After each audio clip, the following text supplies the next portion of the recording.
Jedna z nekonečných Krišnových vlastností je tá, že dokáže dokonale zamestnať a usmerniť oddanosť malinkej duše.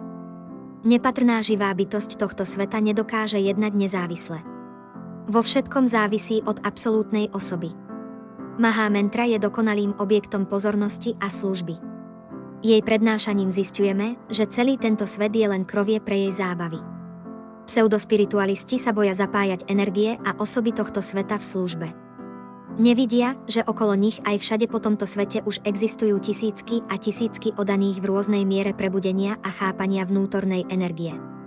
Oddaná služba je plne transcendentálna a vymyká sa hmotným symbolom, formám a náboženskej príslušnosti. Napriek tomu má ale pevne stanovené smernice, ktoré sú pozostavené z toho, čo sa Krišnovi páči a čo nie. Preto na ceste ku Krišnovi existuje rebrík, ktorý posúva hranice toho, do akej miery sa chceme priblížiť Krišnovi alebo podmieneným dušiam, ktoré chceme k nemu priviesť. V tomto svete existuje mnoho bhaktov. Medzi týmito rôznymi oddanými je Krišnovi špeciálne drahý ten, kto sa snaží k nemu neustále privádzať nové duše. Služba takejto osoby je Krišnovi tak drahá, že na ňu nikdy nezabudne a stane sa jej večným dlžníkom. Je ľahké jednať a rozprávať sa o Krišnovi s bhaktami. To, čo je skutočná výzva, je rozvíjať Krišna vedomie u ľudí, ktorí sú ešte iba na prahu tohto pochopenia.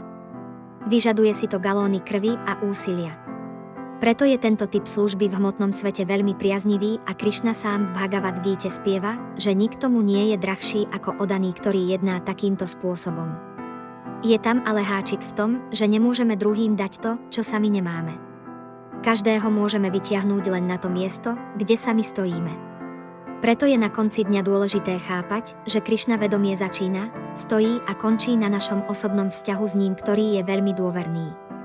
Je to podobné, ako keď vám niekto donesie každý deň plné vedro jablk. Znamená to, že niekde má záhradu, kde tieto jablká rastú. Podobne Krišna vedomá osoba môže neustále a všade dávať Krišnu, pretože s ním neustále žije. Krišna vedomie je plné záhad a nepochopiteľných zábav, ktoré sú len medzi dušou a najvyšším pánom. Krišna sa každému vyjavuje len do tej miery, do akej sa mu daná duša odovzdáva. Je to on, kto dušu vedie, kto sa jej vyjavuje a kto jej dáva rôzne nápady a schopnosti.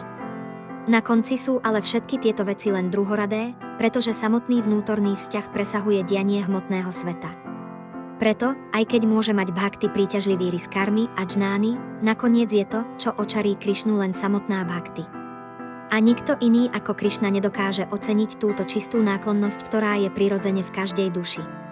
Jediné, čo duša musí vykonať, je uvedomiť si túto svoju prirodzenosť a správne ju nasmerovať na objekt svojej pozornosti. Krišnu a jeho oddaných.